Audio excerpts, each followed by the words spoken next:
ప్రియులరా, ఈ స్థలంలో నిలబడడానికి కానీ పరిశుద్ధుడైన దేవుని గురించి సాక్ష్యం ఇవ్వడానికి కానీ నేను యోగ్యుని కాదండి.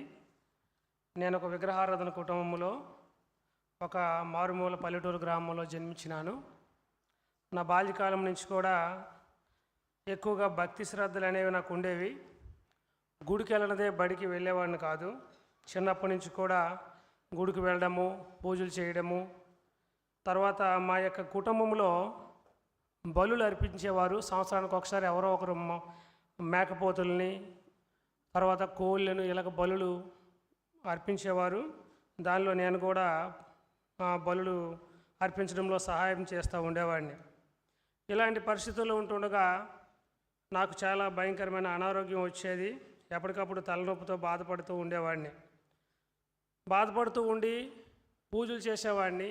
దీంతోపాటు భక్తి శ్రద్ధలతో ఉండడం బట్టి ఈ యొక్క వినాయక చవితి అని ఈ హిందువుల పండుగల్లో ఎక్కువగా పాల్గొనడం జరుగుతూ ఉండేది. అయితే ఇలాగున్న పరిస్థితుల్లో నా మీద చీకటి శక్తులు దాడి చేయడం ప్రారంభించాయి. దయ్యాలు పట్టపగలే కనిపిస్తూ ఉండేవి. స్కూల్కి వెళ్ళినప్పుడు కూడా నేను చూసేవాడిని. తర్వాత నేను చాలా వాటి వలన బాధలు అనుభవిస్తూ ఉండేవాడిని. రాత్రి సమయంలో నిద్రలేని రాత్రులు ఎన్నో రాత్రులు ఉన్నాయి. నేను 10th క్లాస్ ఇంటర్మీడియట్ దినాల్లోనే వాటిని నేను అనుభవించాను. మంచం కింద నుండి ఆ దయ్యాలు అనేది పైకి లేపిస్తూ ఉండేవి. ఇంటి దగ్గర చెప్తేనేమో వాళ్ళకి అర్థమయ్యేది కాదు. తర్వాత కొన్నిసార్లు అన్నం పెట్టేవారు మా అమ్మాలు. ఆ అన్నంలో నాకు మాత్రమే పురుగులు కనిపించేవి. ఈ అన్నంలో పురుగులు ఉన్నాయని చెప్తే మా బాబుకి ఏదైనా పిచ్చి పట్టిందేమో, ఎవరికైనా చూపించలేమని నన్ను హాస్పిటల్లో అడ్మిట్ చేశారు. హాస్పిటల్లో అడ్మిట్ చేస్తే హాస్పిటల్లోనే నా హాస్పిటల్ పడక కింద కొన్ని పాటలు, మ్యూజిక్ పాటలు వినిపిస్తూ ఉండేవి.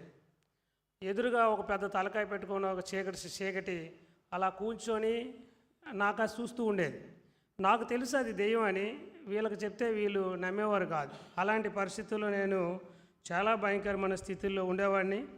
దాంతోపాటు నేను ఎప్పుడు అనుకునేవాడిని, హిందువుగా జీవించు, హిందువుగా గద్దించు, హిందువుగానే బ్రతకాలి, హిందువుగానే చచ్చిపోవాలి, కానీ ఈ క్రైస్తవ మతాన్ని నమ్మకూడదని దేవుని విషయంలో ఎగతాళి చేసేవాడిని. ఎందుకో తెలియదు, ఒక రకమైనటువంటి ఒక పౌరుషం, హిందువత్వం అనే పౌరుషం ఉండేది.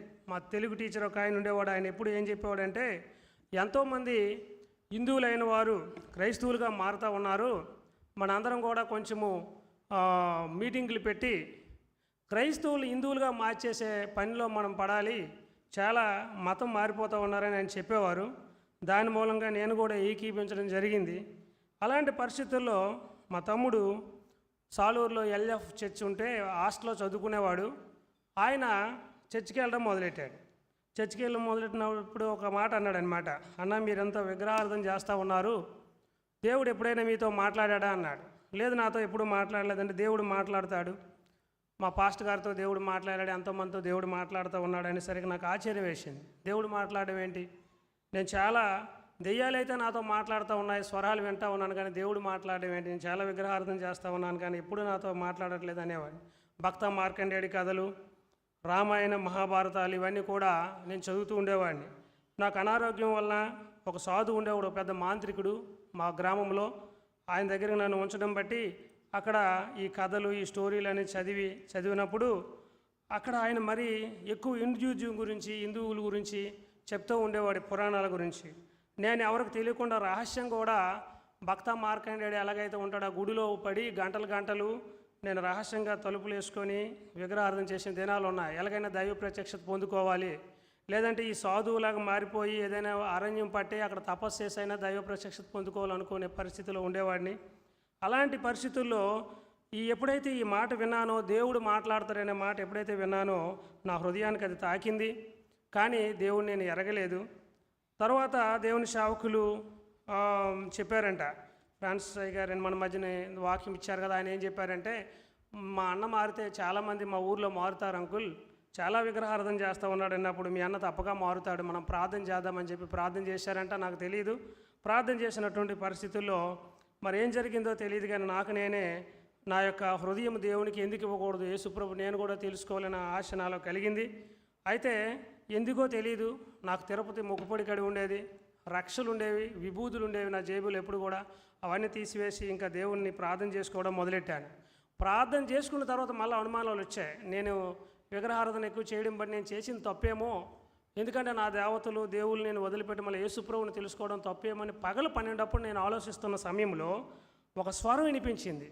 యేసు రక్తమునకు జయము, యేసు రక్తమునకు జయమని ఒక స్వరం వినిపించింది. ఆ స్వరం విన్నప్పుడు నాకేమనిపించింది అంటే, యేసు ప్రభు మాట్లాడే దేవుడు మా తమ్ముడు చెప్పాడు, ఇది కరెక్ట్ అని చెప్పి వెంటనే అక్కడ ఒక క్రైస్తవులకు ఆయనకు అనుభవం లేదు కానీ ఆయన దగ్గర పరిగెట్టి వెళ్ళాను.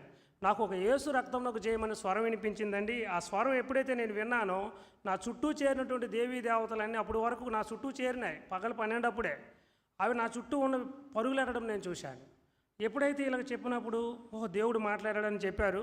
అయిన తర్వాత ఏం చేశానంటే ఆ విషయంలో దేవుడు ఇంకా మాట్లాడతాడని కన్ఫర్మేషన్కి వచ్చేసిన తర్వాత ఇలాగే బొబ్బుల్లో ఉద్యోగ కూటాల్లో నా హృదయం తెరవబడింది. నేను అంతవరకు కూడా మంచివాడిని అనుకునేవాడిని, కానీ నా హృదయం తెరవబడినప్పుడు నేను ఎంత దుష్టుడినో నేను గ్రహించాను. బయటికి మంచివాడిగా ఉండేవాడిని కానీ నా హృదయం అంతా చెడిపోయింది. భక్తితో పాటు అపవిత్రమైన పుస్తకాలు చదవడము, ఒక యవనస్తుడు ఎలాంటి పాపంలో జీవిస్తూ ఉన్నాడు అలాగే నేను పాడైపోయినాను. దొంగతనాలు ఆ యొక్క పల్లెటూరులో తినుబండరాలు ఇవన్నీ దొంగతనాలు చేయడము, అలాగే తల్లిదండ్రులను మోసం చేయడం, ఇవన్నీ కూడా నాకు దేవుడు చూపించడం మొదలెట్టాడు. ఓహో నేను ఎంత దుష్టుడు అని అప్పుడు గ్రహించాను. వెంటనే నా పాపాలన్నీ కూడా దేవుని సేవకుల దగ్గరికి వెళ్ళి అయ్యా నా పరిస్థితి ఇది అన్నప్పుడు అవన్నీ సరి చేసుకోవడానికి, దొంగతనాలు తిరిగి ఇచ్చేయడానికి, తల్లిదండ్రుల దగ్గరికి క్షమాపణ అడగడానికి, శత్రువుల దగ్గరికి వెళ్ళి క్షమాపణ అడగడానికి దేవుడు సహాయం చేశాడు. అలాగ ప్రార్థన చేసుకున్న సమయంలో స్టోటపురం ఉద్యోగ కూటాల్లో జాషువా డానియల్ గారు ఆఖరి ఆ యొక్క మాట చెబుతూ ఉన్నారు వర్తమాన ముగింపు సమయంలో. యవనస్తుడా, ఇంతకాలం ఇన్ని సంవత్సరాలు దేవునికి వ్యతిరేకంగా జీవించిన జీవితం చాలదా? ఇంకా నువ్వు దేవుణ్ణి దుఃఖపెడతావా అని నా ఆకాశే చూసి చెప్పినట్లు నాకు అనిపించింది. వెంటనే నా హృదయం విరగొట్టబడింది. వెంటనే నేను పశ్చాత్తాపంతో ప్రభువా నేను ఇంకెన్నడూ నేను దుఃఖపెట్టకూడదు, నేను నీ కొరకు జీవించాలని ప్రార్థన చేసుకుంటా ఉన్నాను.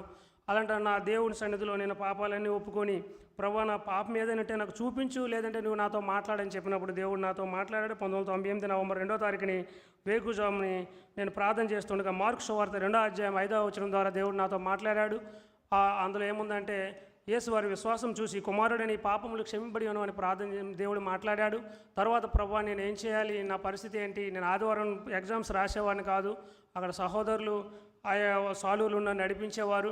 అలా ప్రార్థన చేసుకున్నప్పుడు దేవుడు గలతీ 1:15 ద్వారా ఆయనను తల్లి గర్భనందు పడిన మొదలుకొని నన్ను ప్రత్యేకపరిచి తన కృపచేతనాన్ని పిలిచిన దేవుడు అన్యజనుల్లో తన కుమారుని పెరగడం పోలని దేవుడు నాతో మాట్లాడాడు. అలాగే దేవుని చిత్తము వివాహ విషయంలో కూడా దేవుడు నాతో మాట్లాడాడు. దేవుని చిత్తం చేయడానికి దేవుడు సహాయం చేశాడు. ఇప్పుడు మా ఊరిలో సేవ జరుగుతూ ఉంది. దయచేసి మా ఊరు గురించి అలాగే సాలూరులో కూడా దేవుని సేవకులు సహాయకరంగా ఉండడానికి దేవుడు సేవలో సహాయకరడానికి దేవుడు సహాయం చేస్తూ ఉన్నాడు. దయచేసి అంతం వరకు దేవుల్లో నిలిచినట్లు నా గురించి నా కుటుంబం గురించి ప్రార్థన చేయాలని మనం చేస్తూ ఉన్నాను. ధన్యవాదాలు. ప్రియులరా, కొన్ని